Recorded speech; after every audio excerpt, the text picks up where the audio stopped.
December 10th, 1931. An archaeological expedition working on the northern end of Bluff Springs Mountain, 6 miles inside the Superstition Wilderness, east of Phoenix, stops under a palo verde tree to rest. One of the men in the group is a prospector named George Brownie Holmes. His father, Dick Holmes, had stood at the deathbed of the Dutchman 40 years earlier and written down the last clues the old German gave before he died. Brownie Holmes looks down at the ground under the palo verde. There is a human skull at his feet. He picks it up. He turns it over in his hand. He has been looking for this skull, or rather, for the man who owned it, for 6 months. The man had walked into the Superstitions on a 2-week prospecting trip in June of that year and had not walked back out. The man had been 66. He had used a cane. He had carried a map. Brownie Holmes looks into the skull at the thing he is about to carry out of these mountains. And what he sees are 2 holes. One is small. The other is large.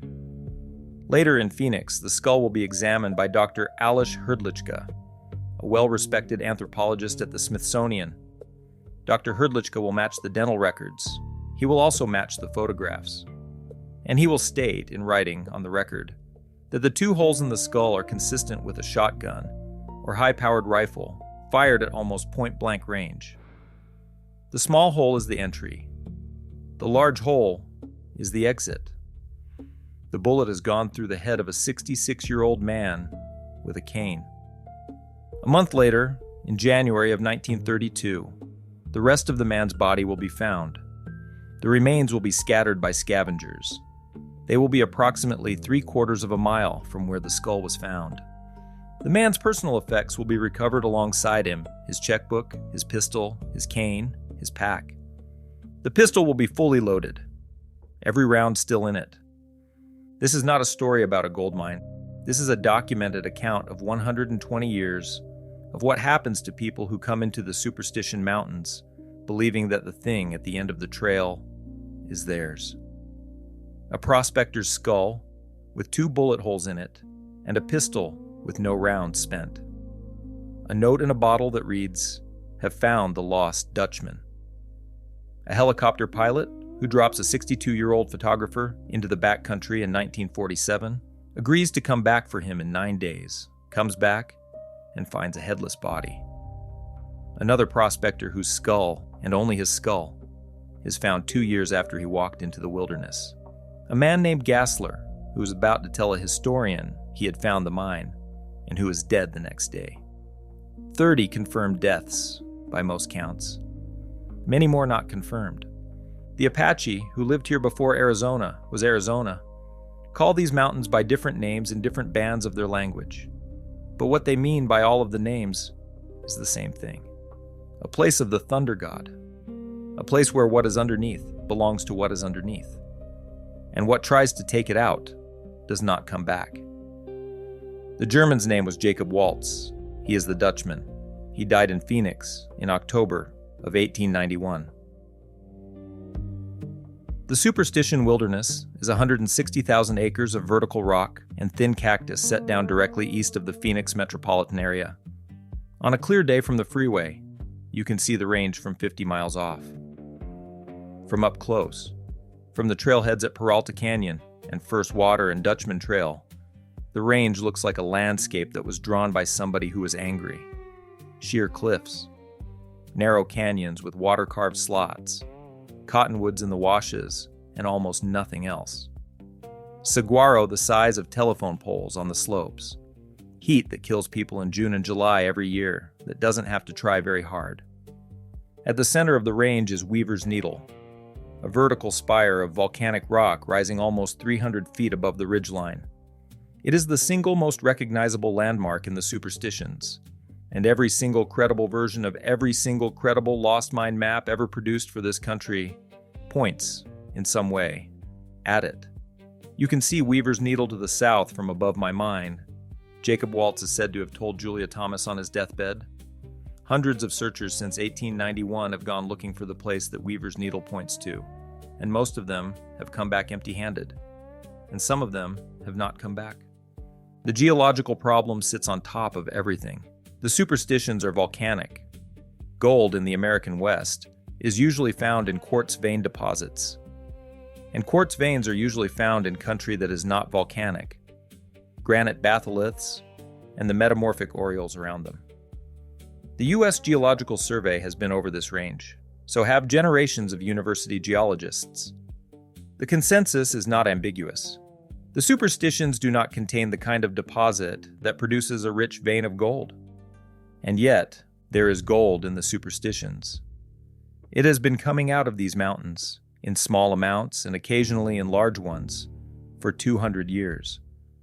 The Peralta family, or somebody who styled themselves as the Peralta family from northern Mexico, was working something up here in the 1840s. Jacob Waltz was coming out of these mountains, off and on for 20 years, with 18-karat gold ore in his saddlebags that he paid for groceries with at stores in Phoenix. He would reach into a bag, one of the early historians of the mine wrote, pull out some of the finest gold, and sometimes even exceed the cost of what he was buying. A box of gold was under Waltz's bed when he died. The ore was real. The geology says it should not be there. One possibility, the gold is not being mined. It is being found. Hidden. Stashed. Aztec gold carried north ahead of the conquest. Spanish gold buried by priests fleeing uprisings. Stolen bullion stashed by raiders who did not live to come back for it. Somebody stored treasure in this range, in a place protected by the terrain and by the reputation. And the gold that comes out of the superstitions is being withdrawn, not extracted. That possibility would explain the quartz ore. It would explain the intermittent appearances of high-grade samples. It would explain why the mine, in every version of every deathbed confession, is described by its entrance and never by its workings. It would also explain why so many of the people looking for it have died. Jacob Waltz was born in Germany around 1810 and came to the United States at some point before the 1848 gold rush. He was in California in the early 1850s. He was in Arizona by the 1860s. He was a citizen of the United States. He had a small place in what became Phoenix, 2 rooms of adobe, a door, a garden. He kept chickens. He drank. He was known in town as a man who disappeared for weeks at a time into the superstitions and came back with gold. In the version that Julia Thomas told and that Dick Holmes wrote down, Waltz had gotten his information from a Peralta, either rescuing one from Apaches or befriending one in a card game, depending on which version is being retold, who had drawn him a map and shown him where to look. There may have been a partner, Jacob Weiser, sometimes spelled Wisner. Whether Weiser actually existed as a second person, or whether the Dutchman, in telling his own story over the years, split himself into 2 men for reasons of his own, is one of the things the historians argue about. Some think Weiser died at Apache hands. Some think he died at Waltz's. Waltz did not file a claim. He could have. New Mexico and Arizona were U.S. territories. A legitimate mining claim on a gold strike was worth more than whatever he was getting by paying for groceries with ore. He did not file. The reason, for anybody who has studied the story long enough, is obvious. What he had was not a claim. What he had was somebody else's. In the spring of 1891, a flood came through his homestead and very nearly killed him. 2 men, the Petresh brothers, pulled him out of the water. He had pneumonia within the week. He was moved to the home of a black woman named Julia Thomas, a neighbor who nursed him. Waltz had money, the box of gold under the bed, but he was too weak to fetch it himself. He sent the Petresh brothers back to his house to get it. In the last weeks of his life, he talked. Julia sat by the bed. Dick Holmes arrived with Gideon Roberts the day before the end, and they got his clues written down, under circumstances that the Holmes family and the Thomas lineage have disagreed about for 130 years. What he said that everybody agrees on is a short list. The setting sun shines into the entrance of the mine and glitters on the gold. You take the first gorge on the south side from the west end of the range. You can see Weaver's Needle to the south from above my mine.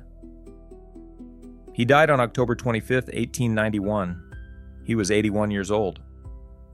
Julia Thomas, with the Petrish brothers, outfitted an expedition into the Superstitions in the summer of 1892.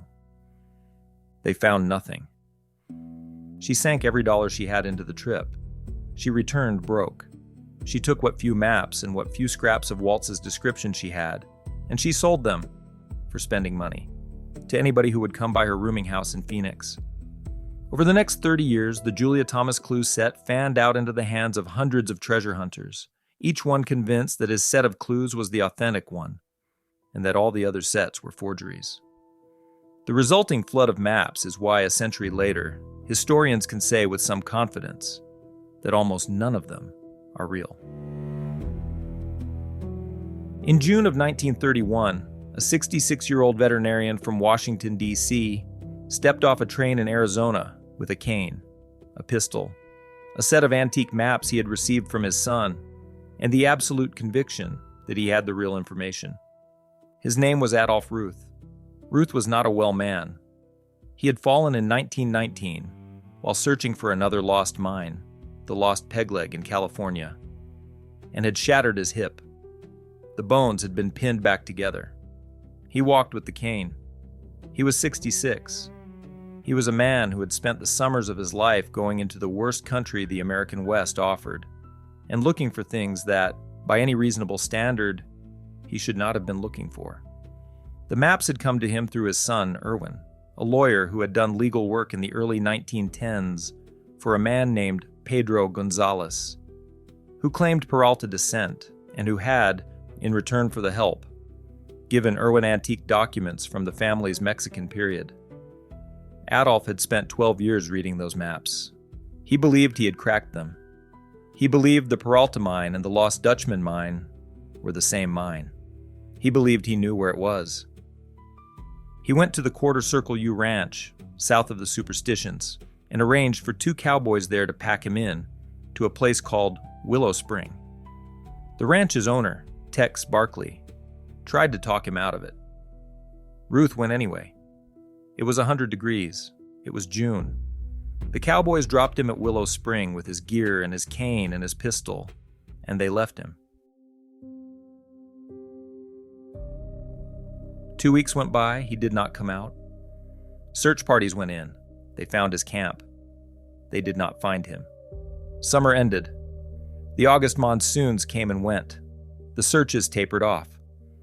On December 10th, 1931, Brownie Holmes stopped under a palo verde tree at the northern end of Bluff Springs Mountain, and there was Adolph Ruth's skull. When the rest of the remains were found in January, they were 3/4 of a mile away, the rib cage in one place, the cane in another, the pistol in a third. The pistol, as I said, was fully loaded, every round in it, which means that whatever had shot Adolph Ruth through the head had not been Adolph Ruth's own gun, because Adolph Ruth's own gun had never been fired. In Ruth's checkbook, zipped into a pocket of his coat, investigators found a handwritten note.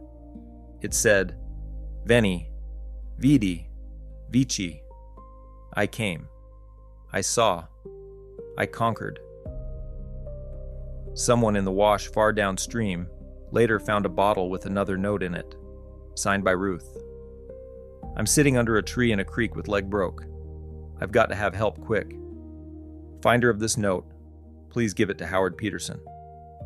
At the bottom of the note, under a postscript, "Have found the Lost Dutchman." The Maricopa County coroner ruled the death of Adolph Ruth to have been by natural causes. The skull had 2 bullet holes in it. The Smithsonian's anthropologist, Dr. Hrdlichka, had said so in writing. The maps Ruth had been carrying, the ones he had received from Pedro Gonzalez through his son, were not among his effects when the body was recovered. Nobody has ever satisfactorily explained where the maps went. Ruth was the one that broke the story open. The National Wire Services picked the case up in 1932 because it was a useful counterweight to the Great Depression. A frontier mystery story about gold and a dead man in a hat at a time when the rest of the news was about breadlines. The Lost Dutchman's Mine, which had been one of dozens of half-forgotten lost mine legends of the American West, became, That year, the one they all knew about. The one where people kept dying. After Ruth, the list is long, and each name is an entry. January 1933. A mining electrician named J.A. Tex Bradford. He goes into the Superstitions in search of the mine. 9 months later, in October of 1933, he has not come out. He is never located. There is no body, no remains, no personal effects. Bradford simply goes into the range and does not come back. This will be, across the next 90 years, one of the single most common forms that death in the Superstitions takes. Not a grave. An absence. June 19th, 1947. A retired photographer named James A. Cravey, age 62, charters a helicopter and is dropped into the Superstitions for a 9-day solo expedition to find the mine. He is scheduled to walk out under his own power on June 28th. He does not. Months later, his remains are found in the wilderness. His body is headless. The head is eventually recovered at some distance from the rest of him. A detail that, by now, is not new. In 1931, it had been Ruth's head a 3/4 mile from his body. In 1947, it is Cravey's head somewhere else from his body. The pattern is old enough by this point that the old-timers in Apache Junction have stopped calling it a coincidence. November 9th, 1949. James Kidd, a copper prospector, goes into the Superstitions to work his claim. He never returns. No trace of Kidd has ever been found. He is among the dozen or more people who walk into these mountains across the middle of the 20th century and become, in the phrase of the Apache Junction newspapermen who covered the cases, Superstition disappearances. Kidd's estate will later become the subject of a bizarre legal case because Kidd had left a will, bequeathing everything to any person who could provide scientific proof of the existence of the human soul. Hundreds of claimants will file. February 1951, Dr. John Burns, a physician from Oregon, found shot to death in the mountains. His body is recovered. The shooter is not. 1952. Joseph Kelly, a man from Dayton, Ohio, walks into the Superstitions, does not walk out. 2 years later, in 1954, only his skull is recovered. Author Barry Storm, whose pen name covers a man named John Griffith Clymenson, publishes a book in 1945 called Thunder God's Gold, in which he claims, with enough specificity that many of his readers took him seriously, to have narrowly escaped being shot by a sniper in the Superstitions that he calls only Mr. X. Storm speculates that Ruth was shot by the same person. He offers no physical description, and the sniper's identity, if it was a person and not a shared hallucination of men who had been alone in the mountains too long, has never been established. And the modern cases do not stop. January 28, 1981.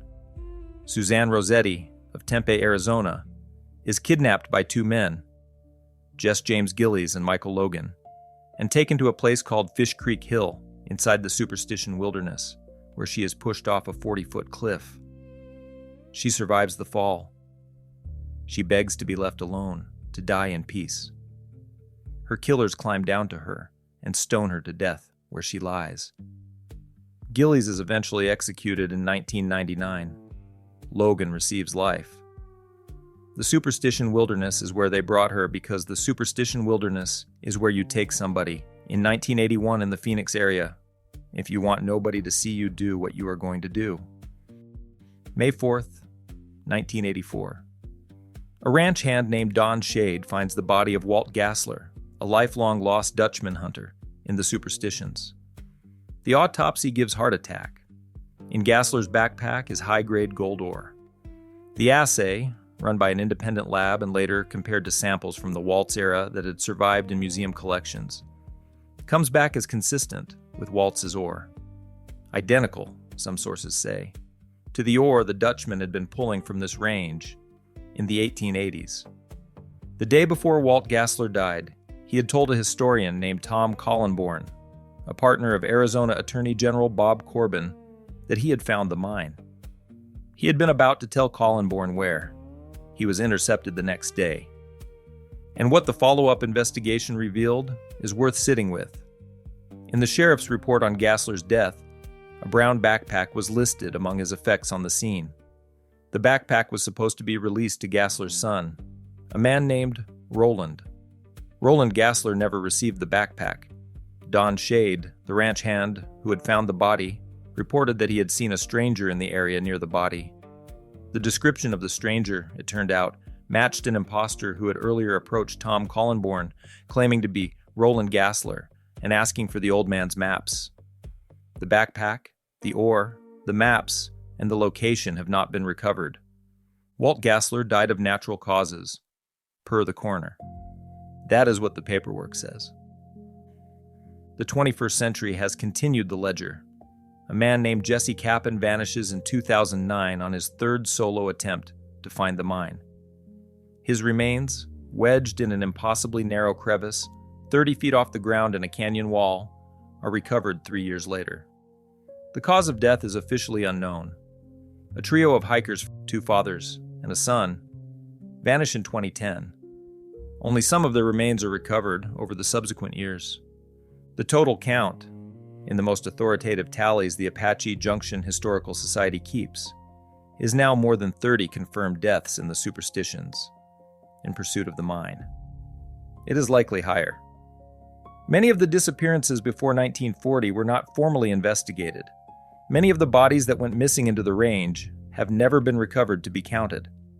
The rangers who patrol the Superstition wilderness, when they are asked about it, tend to give the same kind of answer the old-timers at the Lost Dutchman Museum give.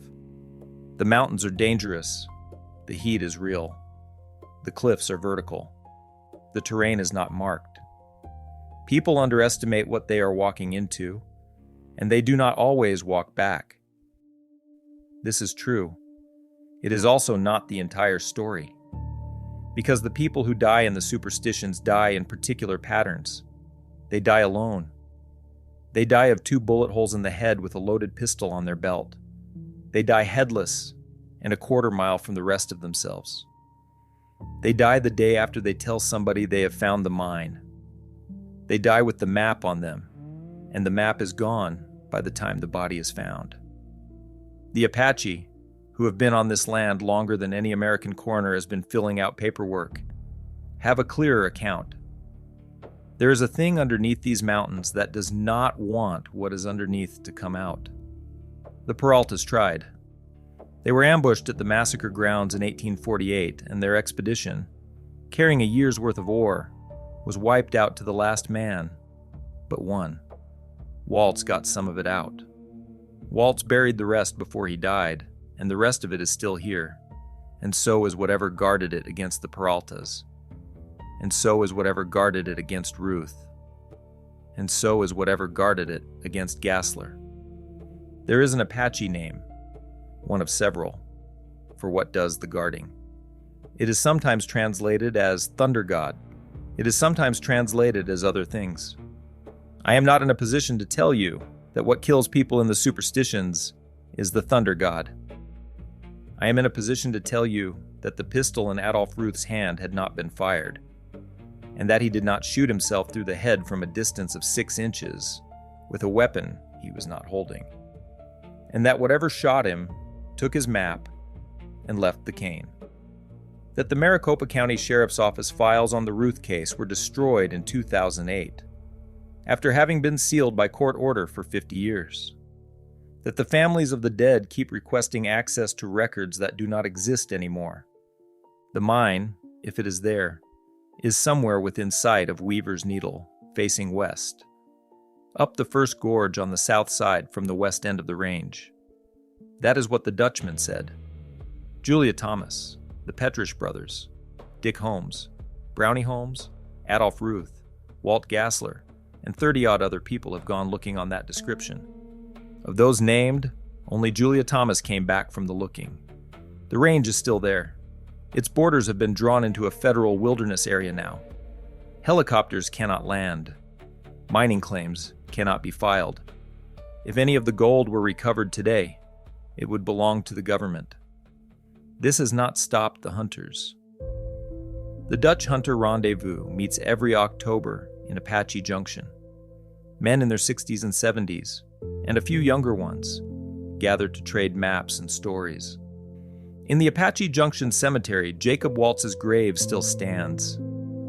The stone does not record that a box of gold was under his bed when he died, or that the gold, by assay, matched the ore that a man named Gassler had in his backpack 93 years later when he also died, the day after he told a historian that he knew where it was.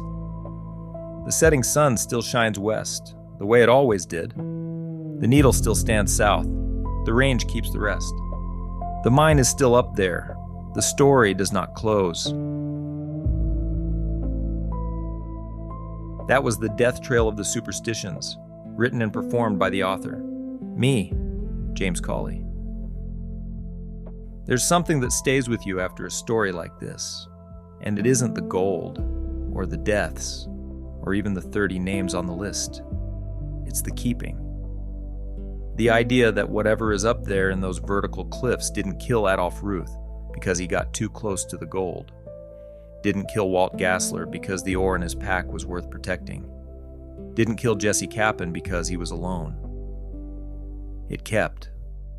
One map after another. One prospector after another. One loaded pistol after another. Across 134 years of people walking in and not walking back out. And the range held its position. Like whatever is underneath it had made a decision long before the Peraltas rode up out of Sonora in 1848 and simply kept carrying it out. That's what lingers. Not the mine. The keeping of it. My name is James Cawley, and you're listening to Dust and Echoes.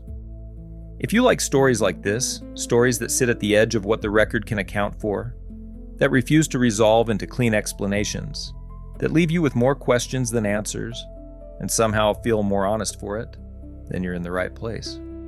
I'm glad we found you. I release a new story in cinematic audiobook format every single week, right here. I'll be waiting for you next time, and I think you'll love the next story. Until then, remember this. Some things don't just guard a place, they keep it. And once it's theirs, they never stop keeping it.